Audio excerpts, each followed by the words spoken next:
চোখ দিয়ে গুনাহ করলে চোখের খেয়ানত হয়, জবান দিয়ে বকা দিলে জবানের খেয়ানত হয়, হাত দিয়ে গুনাহ করলে হাতের খেয়ানত হয়, পা দিয়ে গুনাহ করলে পায়ের খেয়ানত হয়, অন্তর দিয়ে যদি কেউ পাপ চিন্তা করে অন্তরের খেয়ানত হয়।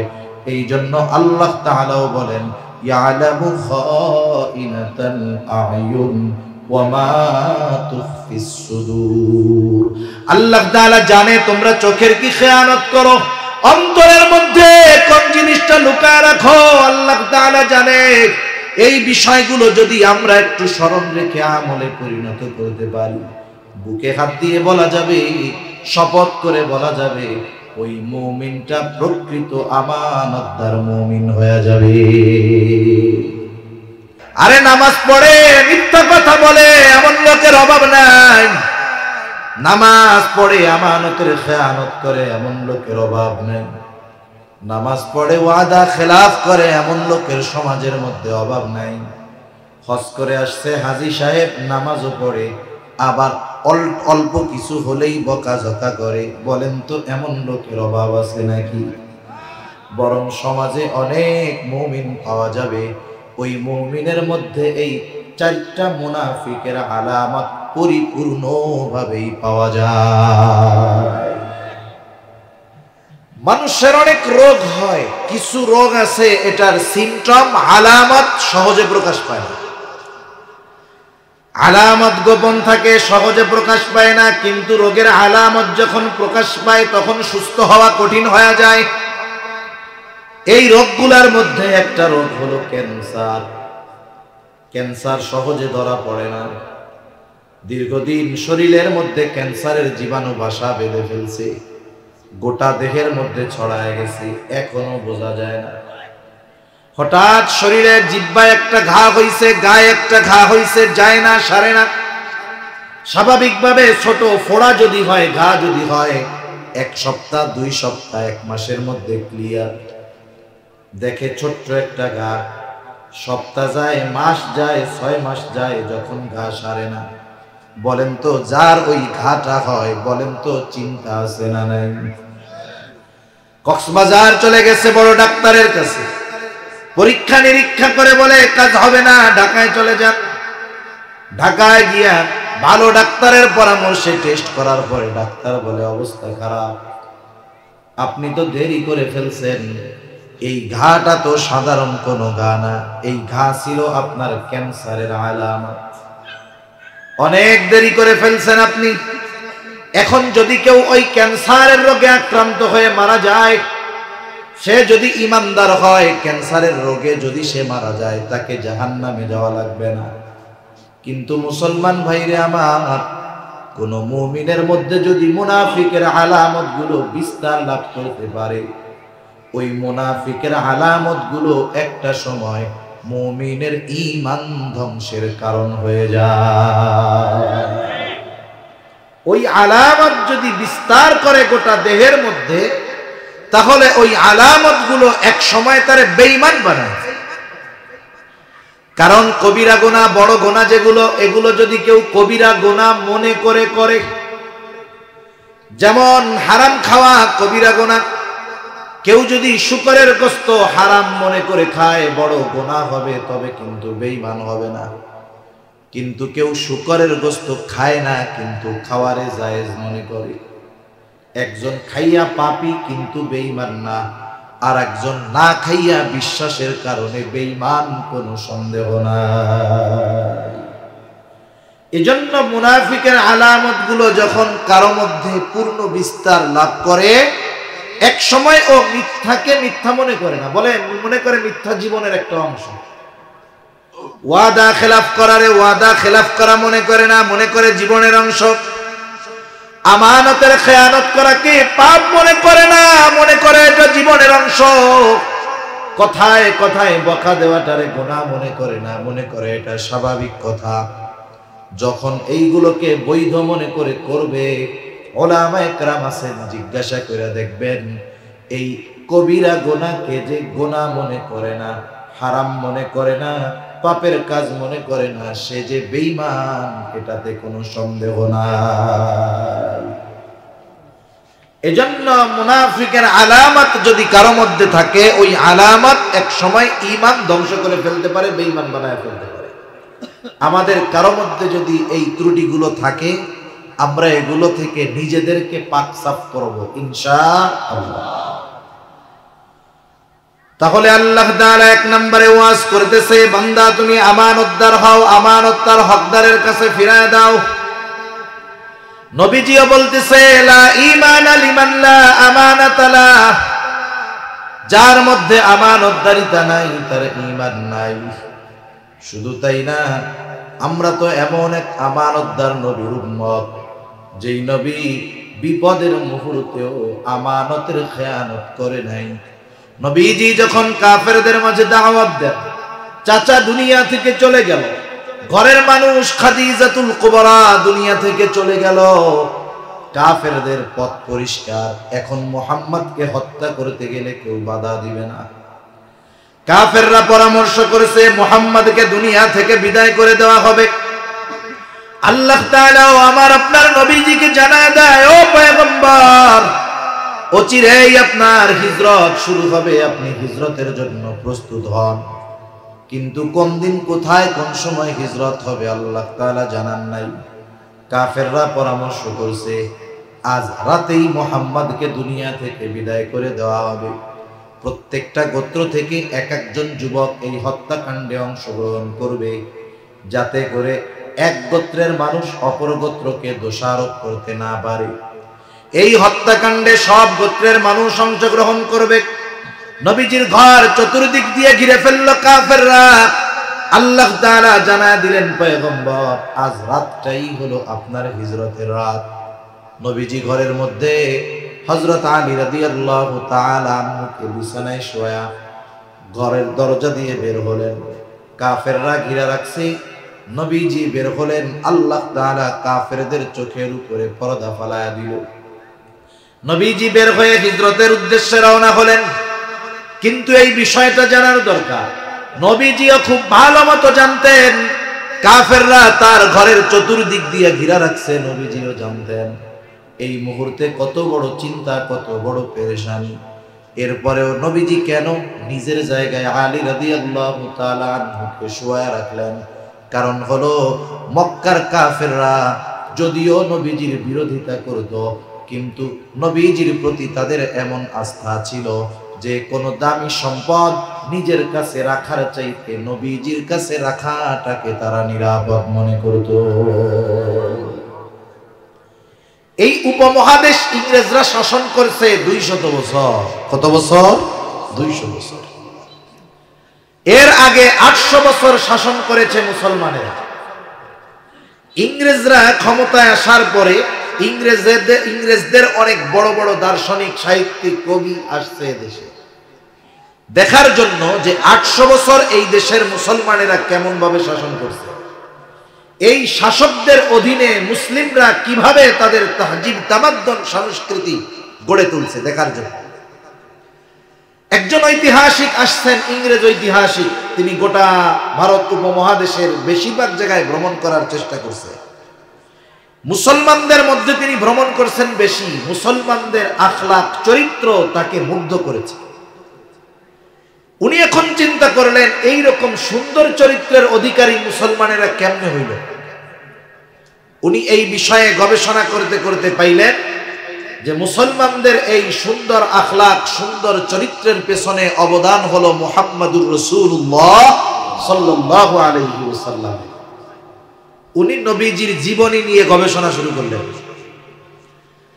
নবীজির সিরাত নিয়ে, জীবনী নিয়ে গবেষণা শুরু করলেন।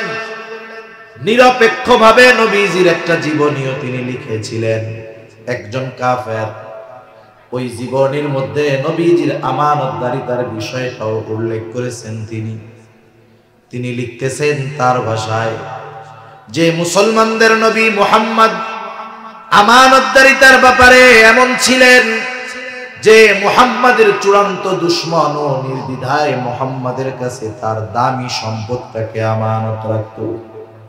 দিনের বেলায় মুহাম্মাদের বিরোধিতা করত ঠিক, মুহাম্মাদের উপরে জুলুম অত্যাচার করত ঠিক, কিন্তু মুহাম্মাদের প্রতি তাদের এই আস্থা ছিল, বিশ্বাস ছিল যে মুহাম্মাদের উপরে যত জুলুম করা হোক না কেন, মুহাম্মদ কখনো আমাদের আমানতের খেয়ানত করবে না। দুশ্মন কেমন ভরসা নবীজির উপরে রাখছে। নবীজি মদিনার উদ্দেশ্যে রওনা হলেন। আলী রাদিয়াল্লাহু তাআলা আনহুকে দায়িত্ব দিয়া গেলেন, আলী, আমার কাছে যেহেতু কাফেরদের কিছু সম্পদ আমানত আছে, আলী, প্রত্যেকের মালিকানার সম্পদগুলো আলী রাদিয়াল্লাহু তাআলা আনহুকে বুঝায় দিয়া নবী বললেন, আলী, সম্পদগুলো যথাযথভাবে প্রত্যেকটা মালিকের কাছে পৌঁছায়া দিবা, এরপরে মদিনার উদ্দেশ্যে তুমি রওনা হয়ে যাইবা। একটু চিন্তা করে দেখেন, একজন মানুষ চতুর্দিকে তাকে শত্রু ঘিরা রাখছে, মাতৃভূমি ছেড়ে তাদের যন্ত্রণায় তাদের অত্যাচারে চলে যেতে হবে, অথচ ওই মানুষগুলোর রাখা আমানত তাদের কাছে ফিরাইয়া দেওয়ার ব্যাপারে নবীজি কত সচেষ্ট। আমরা হইলে কি করতাম? আমরা চিন্তা করতাম যাদের জুলুমে অত্যাচারে দেশ ছাড়া লাগতেছে তাদের সম্পদ কিসের ফেরত দেওয়া, সব কিছু কাটি বাইদা নিয়ে একসাথে ভাগবো, ঠিক কিনা বলেন? কিন্তু নবীজি শত্রুর আমানতের ব্যাপারেও কতটা সচেষ্ট, সতর্ক। এই জন্যই কাফেররা কখনো আমার আপনার নবীজির চারিত্রিক ব্যাপারে দোষারোপ করতে পারে নাই।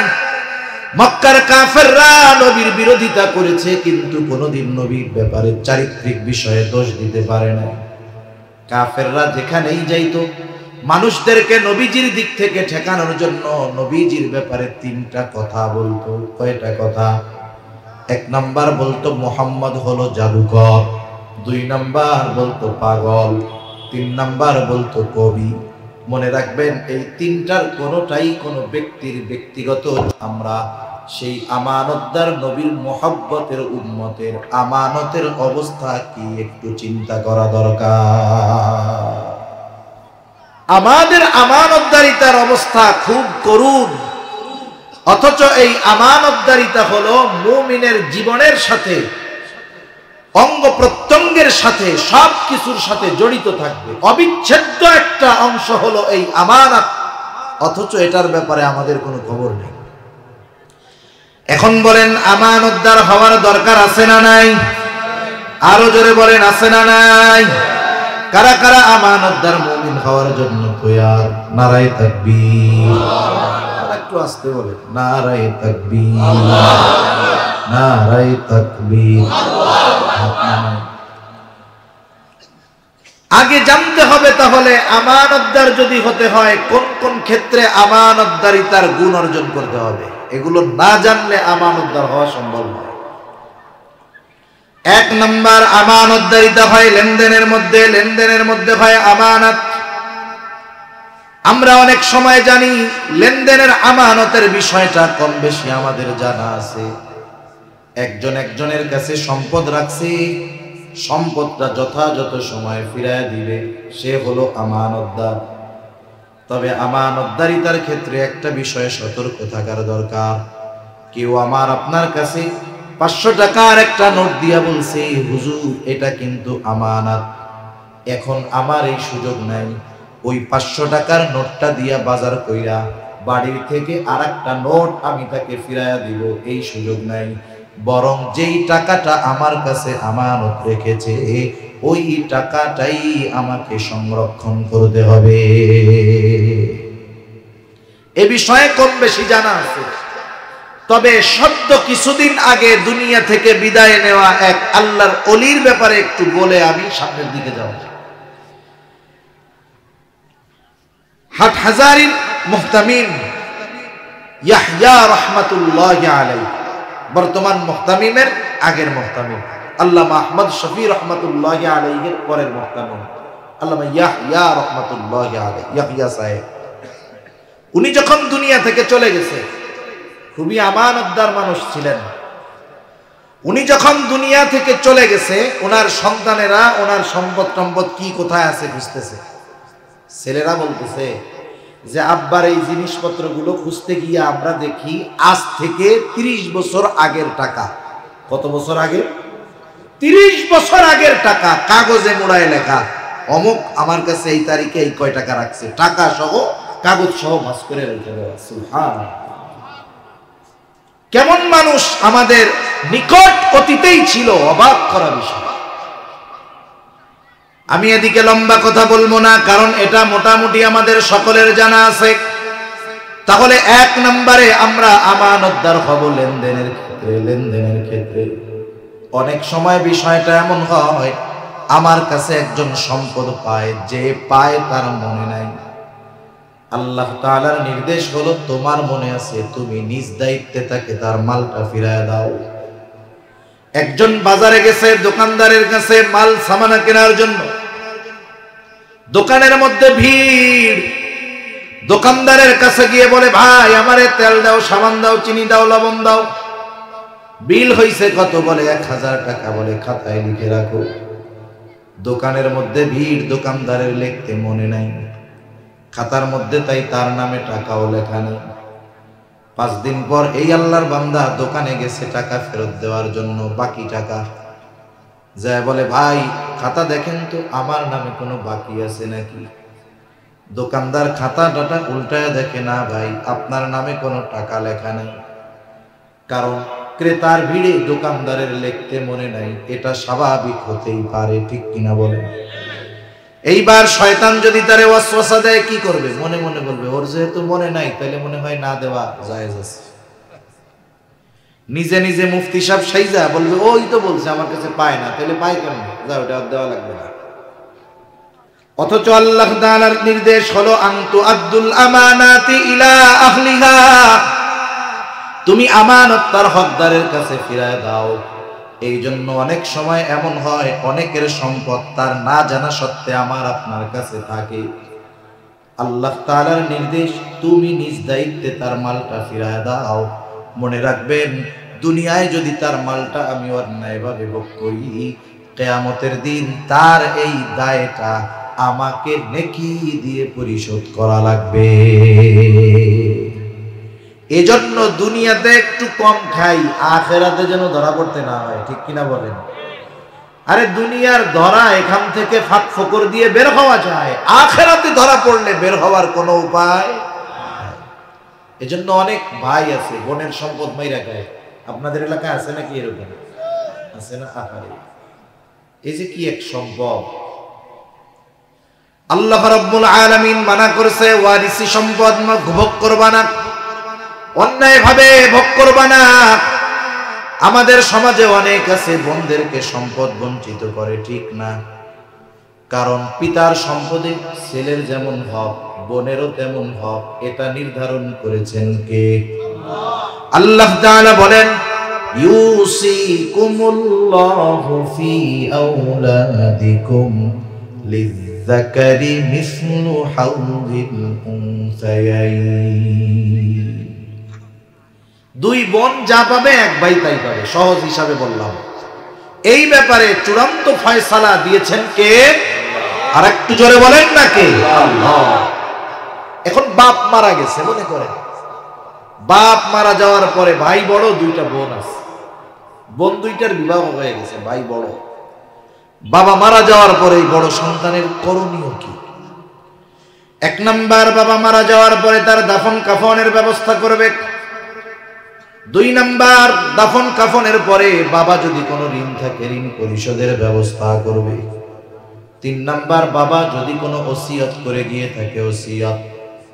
মনে রাখতে হবে, কোন বাবা যদি এই ওসিয়ত করে, আমি মারা যাওয়ার পর সব সম্পদ মাদ্রাসায় দিয়ে দিবি, যদি ওসিয়ত করে আমি মারা যাওয়ার পর সব সম্পদ মাদ্রাসায় দিয়ে দিবি, এই ওসিয়ত পালন করা ওয়ারিসদের জন্য ওয়াজিব নয়।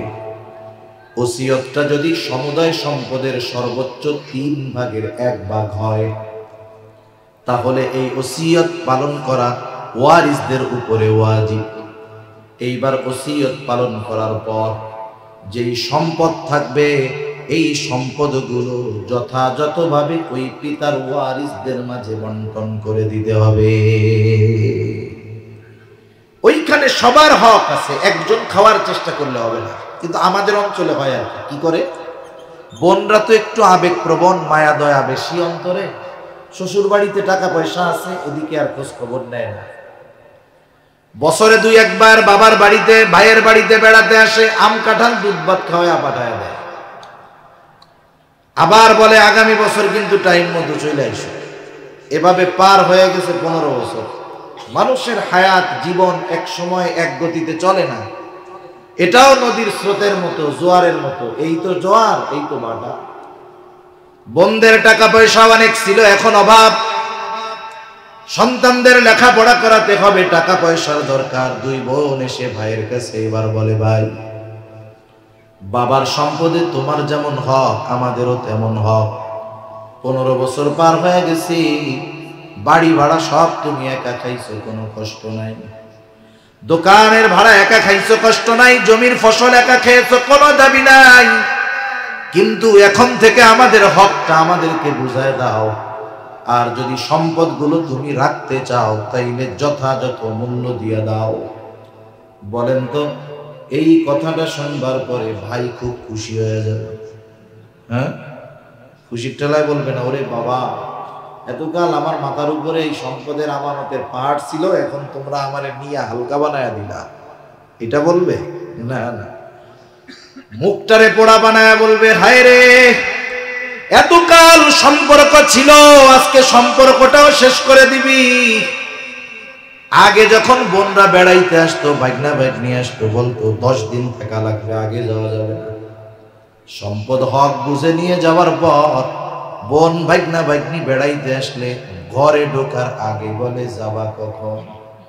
বুঝেন না? ঘরে বসতে দেওয়ার আগে কি কয়, যাবা কখন? আর আগে বলতো যাইতে পারবো না, বেশি করে বেড়াইতে হবে।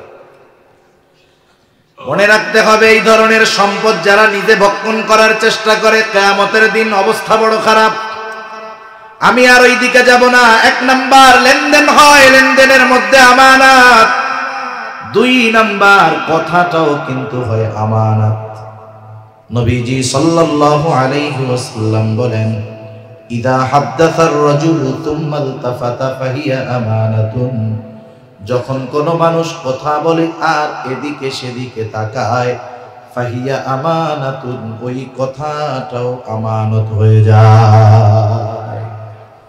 একজন যদি আমার আপনার সামনে এসে কথা বলে আর ডানে বামে এরকম তাকায় তাকায় দেখে, কি বুঝবেন? আপনি চান, সে চায় যে আমার এই কথা ইনি ছাড়া অন্য কেউ যেন না শোনে। কিন্তু আমাদের অভ্যাস, মাশাআল্লাহ, কেউ যদি আমারে দিয়াই বলি, আমারে বললো হুজুর এই কথাটা আপনারে বললাম, খুব গোপন কথা, আপনি কারো কাছে আর বইলেন না। এই যে সে বলল যে আপনি আর কারো কাছে বইলেন না, কাজ সারা, সে নিজের পায়ে নিজে কুড়াল মারছে। সে আমার চোখের আড়াল হওয়ার আগে পাশের একজনকে আমি ডাক দিয়া বলি, এই শোন দিকে, কি হয়েছে? বলে এই লোকটারে চিনো? বলে হ্যাঁ চিনো। কি বলছে আমারে জানো? বলে না জানি না। তো আমাকে খুব বিশ্বাস করে, খুব গোপন একটা কথা বলছে, কারো কাছে বলতে মানা করছে, আমি শুধু তোমার কাছে কইলাম, তুমি কিন্তু কাউরে আবার কইও না। আমি যারে বলছি ও মনে করবে হুজুর যেহেতু একজন রে কইছে, আমারও একজনের কাছে কওয়া যায়। কারণ এদেশের মানুষ হুজুরদেরকে অনেক সময় দলিল মনে করে। কি মনে করে? দলিল মনে করে।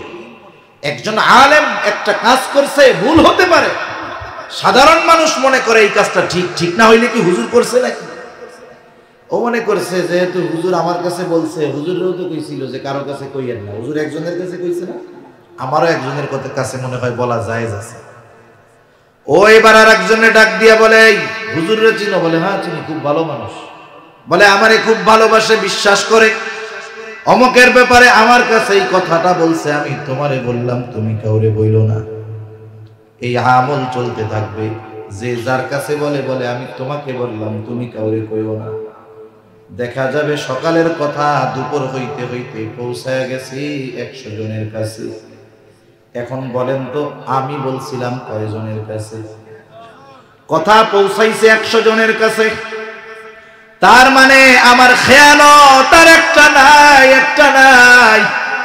আমার খেয়ানত হয়ে গেছে 100টা, যদিও আমি করছি একটা। কারণ কি? কারণ নবী বলেন, কারো দ্বারা যখন কোনো নেকের কাজের সূচনা হয়, ওই কাজ দুনিয়ায় যতদিন চলে, যতজন করে, সকলের ওই নেক কাজের সওয়াব প্রথম যে শুরু করে তার আমলনামায় যোগ হয়ে যায়। দুনিয়ায় যখন কেউ কোনো মন্দ কাজের সূচনা করে, ওই কাজ যতদিন চলে, যতজন করে, ওই কাজের মন্দ কাজের গোনা প্রথম যে সূচনা করে তারা আমলনামায় যোগ হয়ে যায়।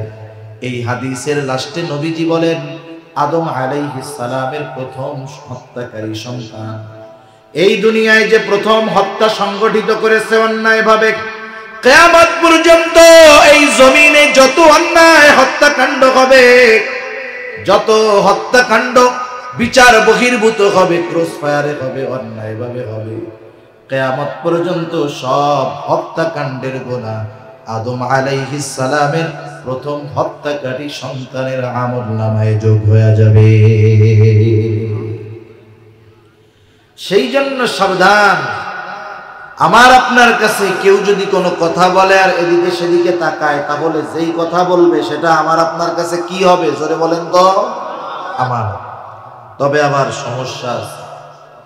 এখন একজন রাস্তা দিয়ে কিছু দূর আগাইছে, আর একজন তার কাছে দাঁড়ায় বলে, আচ্ছা দাঁড়ান, একটা গুরুত্বপূর্ণ কথা আছে। এই কথা বলার আগে সে ডানে বামে দেখতেছে। চাচা তো এখান থেকে ওয়াজ শুনে ওইদিকে গেছে, চাচা মনে করবে যেহেতু কথা বলার আগে ডানে বামে তাকাচ্ছে, এরপরে যেই কথা বলবে সে কথা কি হবে? আমানত হবে। এখন ডানে বামে তাকাইয়া বলতেছে, চাচা আমি আজকে ওই রাত্রে ওই বাড়িতে চুরি করবো আজকে রাত্রে। ডানে বামে তাকাইয়া কি কইছে? আজকে রাত্রে আমি ওই বাড়িতে চুরি করবো। চাচা চিন্তা করছে, কি বিপদ ডাই না পড়লাম, হুজুরে কি শুনাইলো, শুনাই তো বিপদে পড়লাম। ডাইনে বামে তাকায় কথা বলছে, কথা হইল আমানত। এখন যদি বইলা দেই তাইলে হবে খেয়ানত, আর যদি না বলি ওই লোকের বাড়ি হবে চুরি। কি বিপদ না? বিষয় হলো একজন সাধারণ মানুষ যার মোটামুটি জ্ঞান বুদ্ধি আছে, কথা বলার পরে সে বুঝতে পারে এই কথা বলতে হবে নাকি গোপন রাখতে হবে, এটা স্বাভাবিক বোঝা যায়। সেজন্য কথাটাও হয় আমানত, যেই কথাগুলো গোপন রাখার মতো রাখবো। অনেক সময় অনেক মানুষ আমার আপনার কাছে তার পরিবারের কিছু দুর্বল কথাগুলো পেশ করে।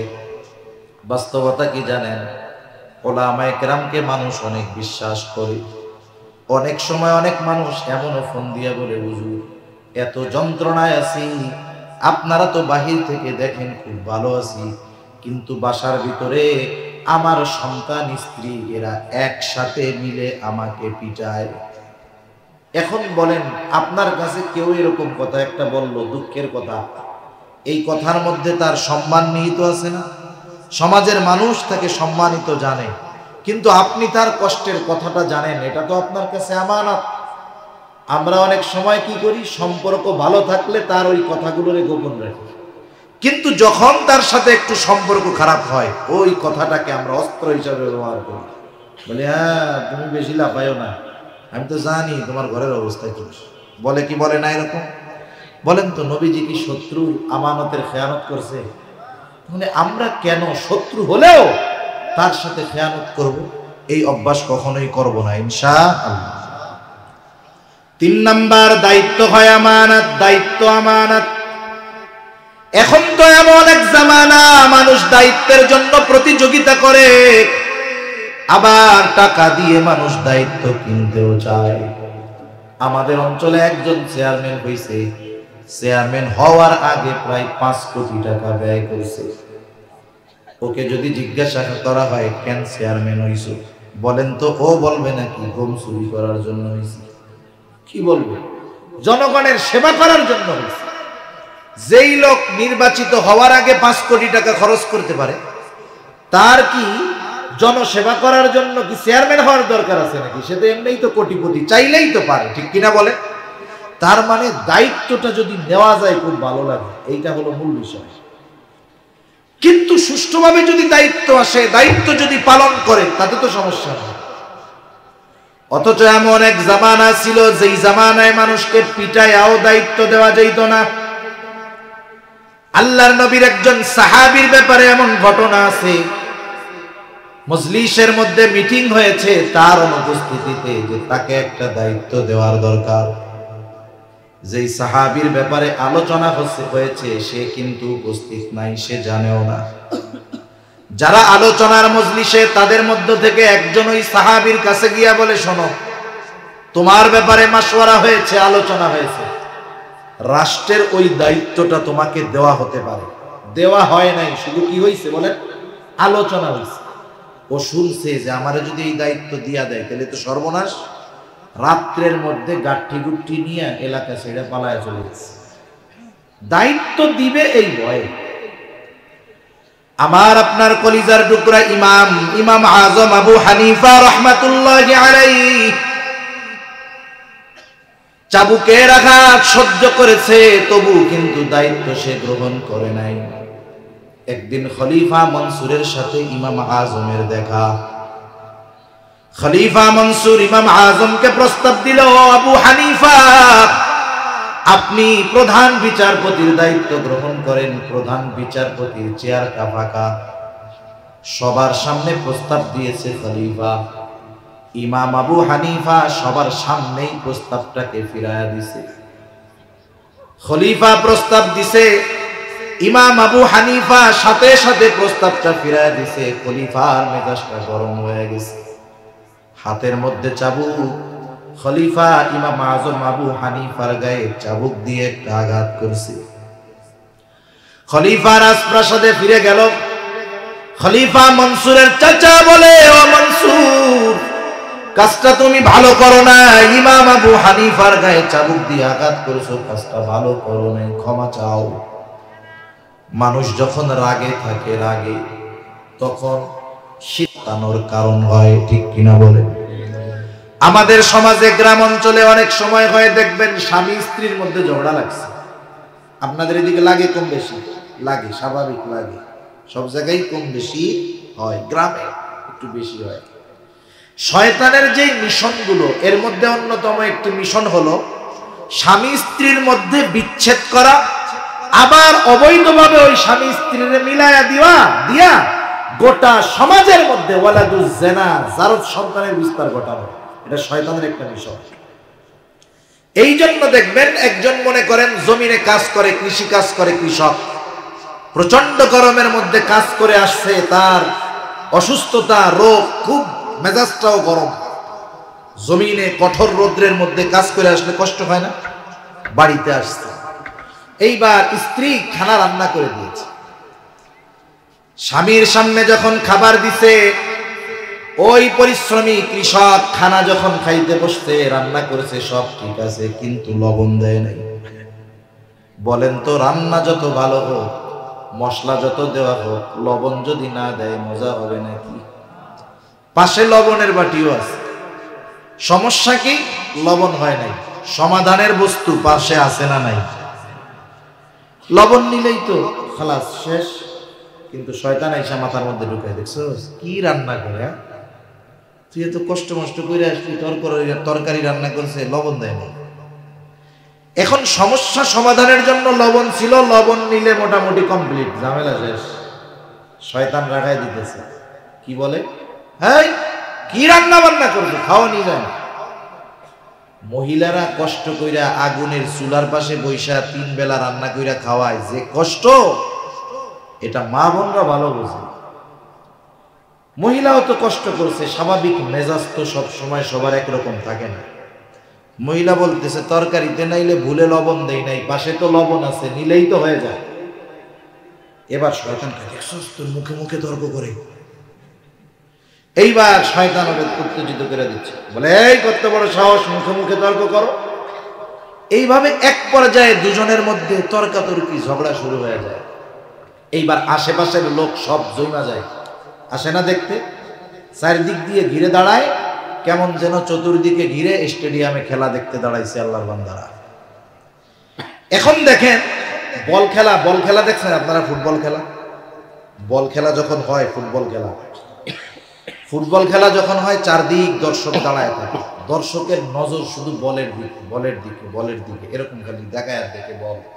এইবার প্লেয়ার একটা বল মাইরা দিছে, গোল কি আর ধরতে পারে নাই, গোলের মধ্যে ঢুকে গেছে। তখন কি কন্ত সবাই চুপ থাকে নাকি? কি কয়, বিশ্বকাপ ফুটবলে দেখেন নাই? আপনাদের কক্সবাজারের এদিকেই ছিলাম ফাইনাল খেলার দিন মনে হয়, ওরে বাবা, বুড়া মানুষ যে চলতে পারে না, গোল কইয়া এক লাফে 5 হাত উপরে উঠে গেছে খুশির ঠেলায়। কি বলে গোল, লাফায় উঠাই। স্বামী স্ত্রীর মধ্যে তর্কাতর্কি চলতেছে, কেউ কিছু কয় না, শুধু দেখে কি হয় কি হয় কি হয়, মানে গোলের অপেক্ষা করতেছে।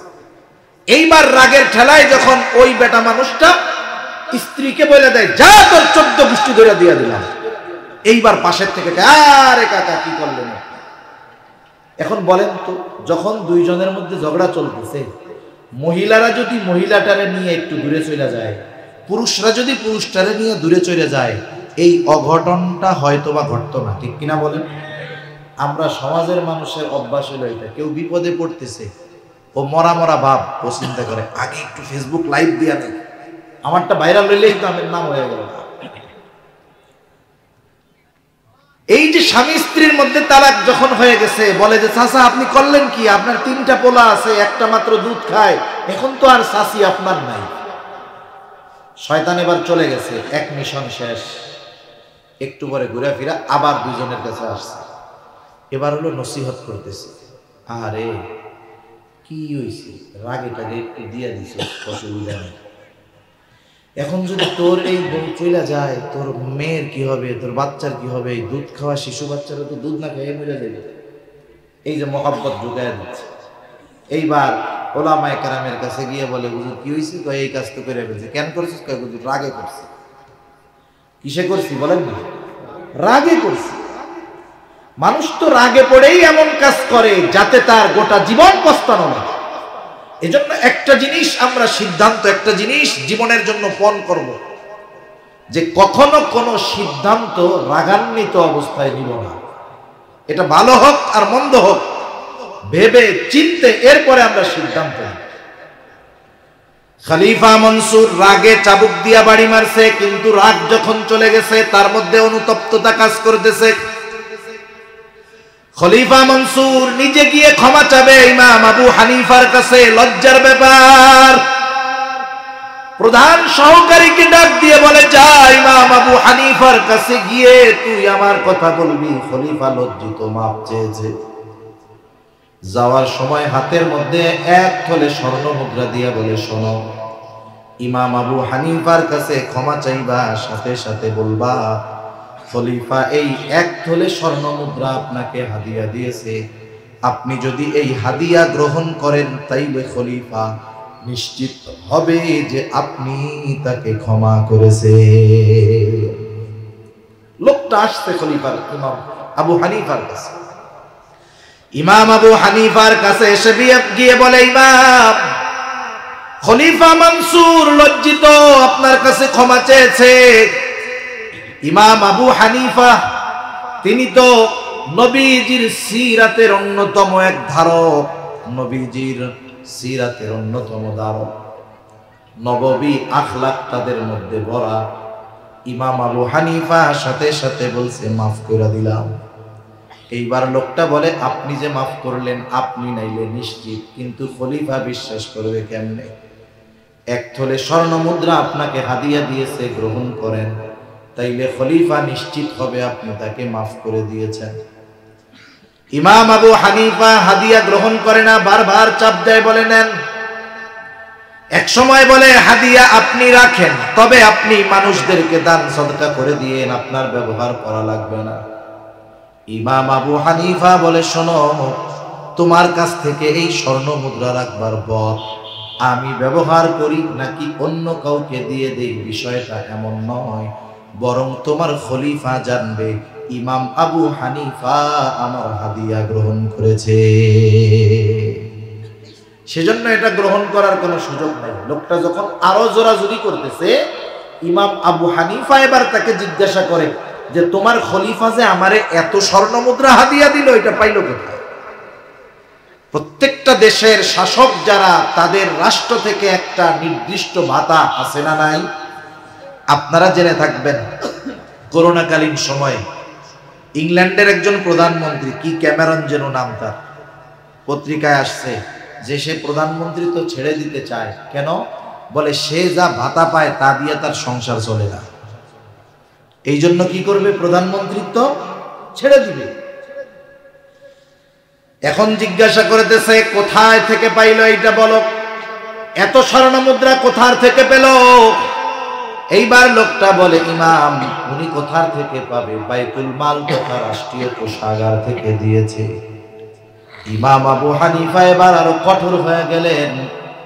উনি বলতেছে, খলিফাকে গিয়ে এই কথা ভালোভাবে জানায় দিবা, ওনার জন্য যেই সম্মানী প্রতি মাসে বরাদ্দ, এর থেকে একটা পয়সা বেশি নিজের কাজে ব্যবহার করা ওনার জন্য জায়েজ না। যাও ফেরত নিয়ে যাও, এটা বলবাও না। অনেকক্ষণ ধরে তো তেলাতেলি করতেছে, এবার হয়ে গেছে রাগ। খলিফার কাছে গিয়ে ওই কথাটাকে আরো সুন্দরভাবে সাজায়া গুছায়া এরকম দিয়া বলছে। খলিফা আরো রাগ হয়ে গেছে। নগদ এই প্রহরীদেরকে বলে, যাও খলিফা ইমাম আবু হানিফাকে আটক করার নির্দেশ দিল। সৈন্যবাহিনী গিয়ে ইমাম আবু হানিফাকে জেলখানার মধ্যে আটকায় দিল। প্রতিদিন চাবুক দিয়ে আঘাত করা হতো, আর বলা হতো প্রধান বিচারকের দায়িত্ব নিলে ছেড়ে দেওয়া হবে। ঐতিহাসিকদের থেকে দুইটা মত পাওয়া যায়। ইমাম আবু হানিফা চাবুকের আঘাতে জর্জরিত হয়ে গেছে, তবুও প্রধান বিচারপতির দায়িত্ব গ্রহণ করে নাই। এক বর্ণনা, খাবারের সাথে বিষ প্রয়োগ করে ওনাকে হত্যা করা হলো। আর এক বর্ণনা, প্রচন্ড অসুস্থ, বাড়িতে পাঠায় দেওয়া হলো, গৃহবন্দী হয়ে গেল। ওই অবস্থায় দুনিয়া থেকে তিনি ইন্তেকাল করলেন। ইমাম আবু হানিফাকে প্রশ্ন করা হয়েছিল, ও ইমাম, আপনি যেই কারণে এত জুলুম অত্যাচার সহ্য করলেন, আপনি যদি প্রধান বিচারপতির দায়িত্ব গ্রহণ করতেন, এত জুলুম অত্যাচার আপনার উপরে হইতো না। বিচারক হওয়ার জন্য যেই জ্ঞান দরকার, যোগ্যতা দরকার, সব আল্লাহ আপনাকে দিয়েছে, এরপরেও কেন আপনি জুলুম সহ্য করলেন, কিন্তু দায়িত্ব নিলেন না?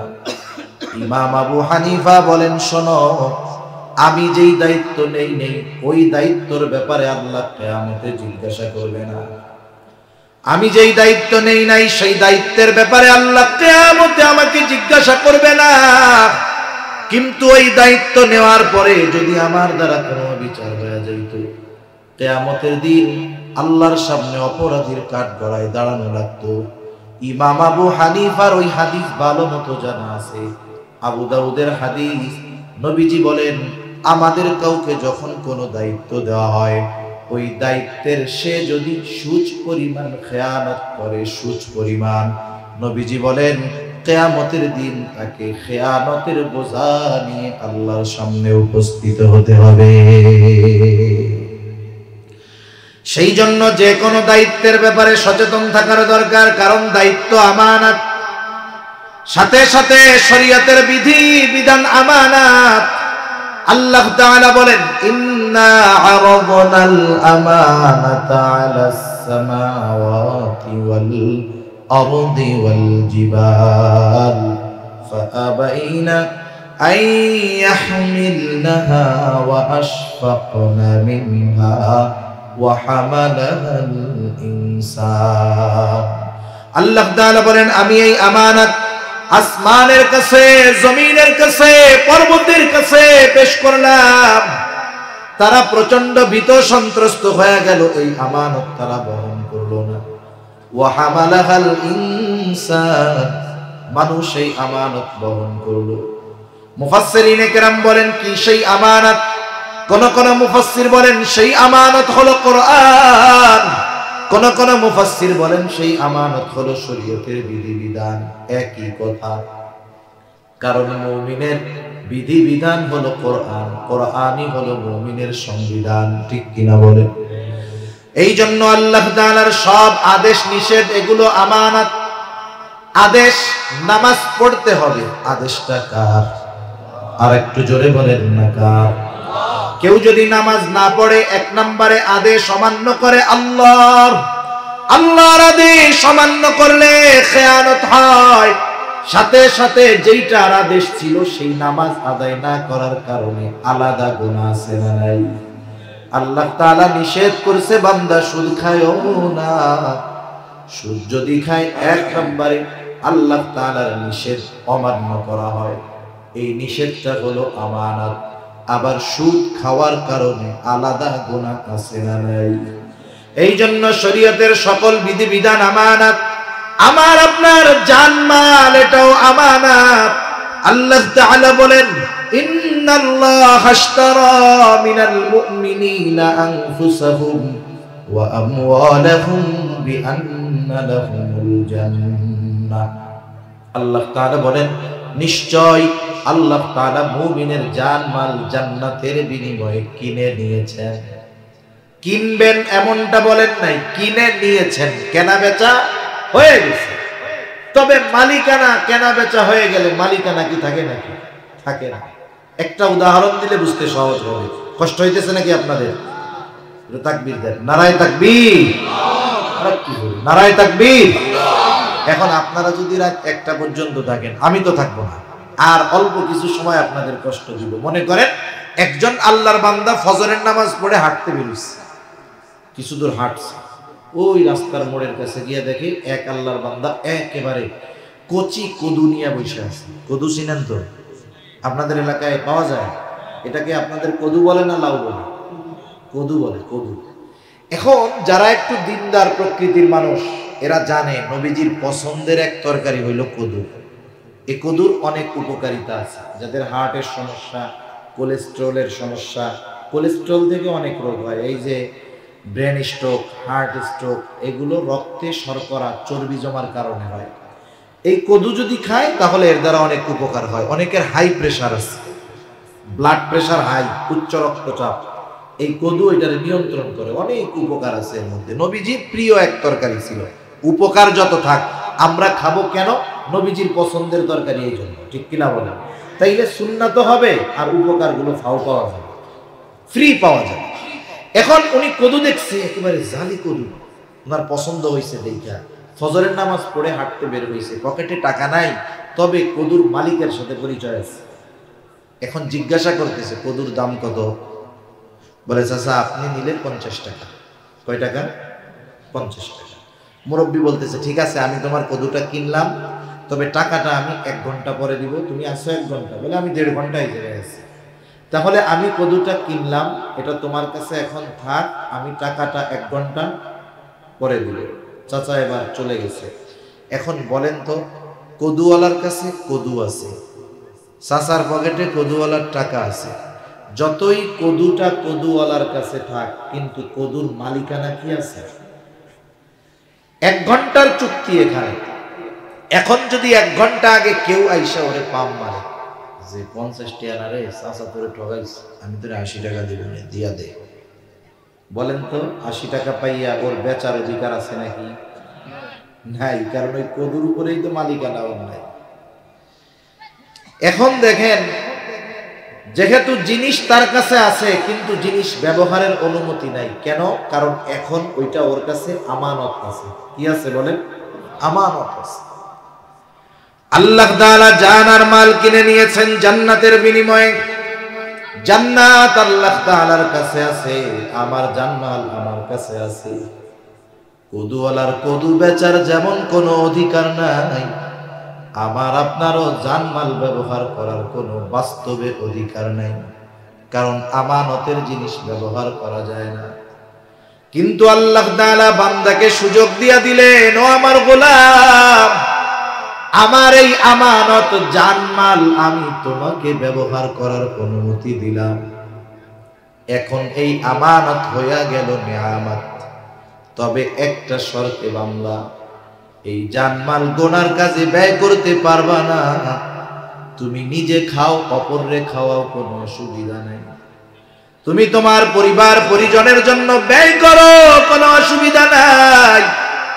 মানুষের ঘর নাই, ঘর বানায় দাও, কোনো অসুবিধা নাই। রাস্তা নাই, রাস্তা বানায় দাও, মানুষদেরকে খাওয়াও, কোনো অসুবিধা নাই। কিন্তু বান্দা এই জানমাল এমন কোনো কাজে ব্যয় করবা না যেটা ইসলামের বিরুদ্ধে যায়, আমি আল্লাহ বেজার হই। এই জন্য এই জানমাল কেউ যদি গুনার কাজে ব্যয় করে, নিঃসন্দেহে সে আল্লাহর রাখা আমানতের সাথে খেয়ানত করে। সব খাওয়া যাবে, তবে বিড়ি সিগারেট খাওয়া এটাও যাবে নাকি? যাবে? বলে না। যাবে খাওয়া? যাবে না। কারণ জান টাকা, মাল টাকা।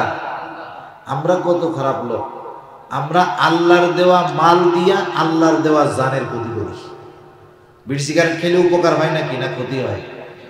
বিড়ি সিগারেট, আমাদের দেশে যত খাবার আছে, জুস আছে না, জুস প্যাকেটে লেখা থাকে 100% আমের জুস, কিন্তু খোঁজ নিয়ে দেখেন ওর মধ্যে 5% আম নাই, 90% মিষ্টি পচা কুমড়া, কিন্তু লেখছে কি 100% আমের জুস।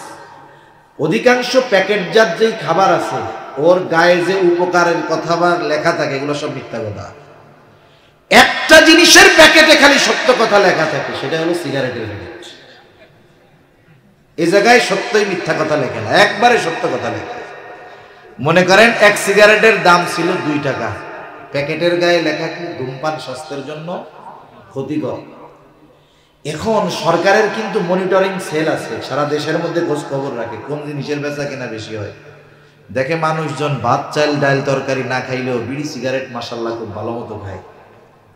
সরকার এখন ওইটার উপরে ট্যাক্স বাড়ায় দিবে, ফ্যাক্টরি কোম্পানির উপরে ট্যাক্স দিবে। কোম্পানি তো আর বাপের বাড়ি থেকে দিবে না, পাবলিকের পকেট থেকে নিয়ে দিবে। এখন মনে করেন একই জিনিসের কোয়ালিটি এক, উপকার এক, যদি মার্কেটে দাম বাড়ায় দেয়, আপনারা জিজ্ঞাসা করবেন না যে মিয়া দাম বাড়াইলা তাইলে এর পরিমাণ বাড়বে নাইলে এর উপকার বাড়বে, ঠিক কিনা বলেন? এখন ওরাও চিন্তা করছে ধূমপান স্বাস্থ্যের জন্য ক্ষতিকর 2 টাকা, এখন যদি দাম বাড়াই ফজিলত তো বাড়ায় লিখতে হবে। এবার লেখছে ধূমপান ফুসফুসে ক্যান্সার হয়, দাম দিছে 6 টাকা। ওরা চিন্তা করছে মানুষ খায় না, না খায় আল্লাহ জানে। এবার তাকায় দেখে আগের চাইতে এখন আরো মানুষ বেশি করে কিনে খেতেছে। এটা ওই যে সরকারের মনিটরিং সেল দেখে যে আরে এটা তো বেচা কেনা বাড়ছে, আবার ট্যাক্স লাগে। এইবার লেখছে 10 টাকা না 12 টাকা দাম, লেখছে ধূমপানে ক্যান্সার হয়। ফজিলত বাড়তেছে না কমতেছে? দামও বাড়তেছে, ফজিলতও বাড়তেছে। দেখে ওই 6 টাকার জিনিস, ওই সিগারেট এখন 10 টাকা দিয়ে প্রতিযোগিতা দিয়ে খাইতেছে। সরকার আবার দাম বাড়াচ্ছে। ওরা চিন্তা করে কি লিখবো বুঝি না, তো ক্যান্সারও লিখে ফেলাইলাম, এখন তো ফজিলত আর কি বাড়ানো যায়। এবার দেখবেন সিগারেটের প্যাকেটে লেখা আছে ধূমপান মৃত্যু ঘটায়, লেখা আছে না? লেখা আছে। যারা খায় এরা বুঝবে, যারা না খায় তারা দেখে থাকবে। স্পষ্ট লেখা ধূমপান মৃত্যু ঘটায়। 2 টাকার জিনিস হয়েছে 18 টাকা। এখন যদি সরকার দাম বাড়ায় কোম্পানি বিপদে বেড়ে যাবে। এরপরে কি ক্ষতি লাগবে আমারে বলেন তো? মৃত্যু পর্যন্ত তো পৌঁছায় দিছে, এরপরে লাগবে যে ধূমপান জাহান্নামে নাই, দাম দিবে 40 টাকা, পাবলিক জাহান্নামে যাওয়ার জন্য ওইটা 40 টাকা দিয়ে কিনা খাবে। মনে রাখবেন কোন ব্যক্তি তার দেহের ক্ষতি নিজে করার অধিকার রাখে না, কারণ এই দেহের মালিককে। সেজন্য আল্লাহ রাব্বুল আলামিন বলেন ওয়ালা তাকতুলু আনফুসাকুম, তুমি নিজেকে নিজে হত্যা কইরো না। এই জানমাল যদি কেউ এমন কাজে ব্যয় করে যাতে মালের ক্ষতি হয়, মালের অপচয় হয়, জানের ক্ষতি হয়, হিসাব আল্লাহর কাছে দিতে হবে। সেই জন্য জানমালটাও আমানত, সন্তান সন্ততিও আমানত, সাথে সাথে এই অঙ্গ প্রত্যঙ্গ গুলোও আমানত। অঙ্গ প্রত্যঙ্গের খেয়ানত কেমনে হয়? গুনাহ করলে অঙ্গ প্রত্যঙ্গের খেয়ানত হয়। 10-15 মিনিট কষ্ট হবে না তো? চোখ দিয়ে গুনাহ করলে চোখের খেয়ানত হয়, জবান দিয়ে বকা দিলে জবানের খেয়ানত হয়, হাত দিয়ে গুনাহ করলে হাতের খেয়ানত হয়, পা দিয়ে গুনাহ করলে পায়ের খেয়ানত হয়, অন্তর দিয়ে যদি কেউ পাপ চিন্তা করে অন্তরের খেয়ানত হয়। এই জন্য আল্লাহ তাআলাও বলেন ইয়ালামু খাইনাতাল আয়ুন ওয়া মা তুখফিস সুদূর। আল্লাহ তাআলা জানে তোমরা চোখের কি খেয়ানত করো, অন্তরের মধ্যে কোন জিনিসটা লুকায় রাখো, আল্লাহ তাআলা জানে। এই বিষয়গুলো যদি আমরা একটু স্মরণ রেখে আমলে পরিণত করতে পারি, বুকে হাত দিয়ে বলা যাবে, শপথ করে বলা যাবে, ওই মুমিনটা প্রকৃত আমানতদার মুমিন হয়ে যাবে। তাহলে আল্লাহ তাআলার আদেশ ছিল 2টা। 1 নাম্বার আমানতদার হও, 2 নাম্বার ওয়াইদা হাকামতুম বাইনান নাস আন তাহকুমু বিল আদল, তোমরা যখন মানুষের মধ্যে বিচার আচার করবা, ন্যায় বিচার করবা। আমাদের অঞ্চলগুলোতে গ্রাম্য সালিশ হয়, আপনাদের অঞ্চলে হয় নাকি? গ্রাম্য সালিশ হয়, গ্রামের মাতুব্বরেরা বসে, বড় বড় মানুষেরা বসে। অনেক সময় এমন হয় জালেমকে বলে, তুই তো অপরাধী, যদি 5 লাখ আমাদের এই প্যানেলে ঘুষ দেস তাইলে তোরে পবিত্র প্রমাণ কইরা দিব। জালেমের কাছ থেকে ঘুষ খায়, অপর পাশ দিয়া মাজলুম রে বলে, শোন 5 লাখ জরিমানা আদায় কইরা দিব, কিন্তু 3 লাখ হইল আমাগো। বলেন তো এমন বিচারক সমাজের মধ্যে আছে না নাই? আবার যদি দুশমন ন্যায় বিচারের জন্য আসে, যার প্রতি তার রাগ ক্ষোভ, ন্যায় বিচারের জন্য যদি আসে, তার সাথে ন্যায় বিচার করে না। কিন্তু আল্লাহ তাআলা জানায় দেন, ও গোলাম, তুমি যখন বিচারকের আসনে বসবা, বিচার করবা, কারো প্রতি যদি বিদ্বেষ থাকে, শত্রুতাও থাকে, খবরদার এই কারণে তুমি অবিচার করবা না।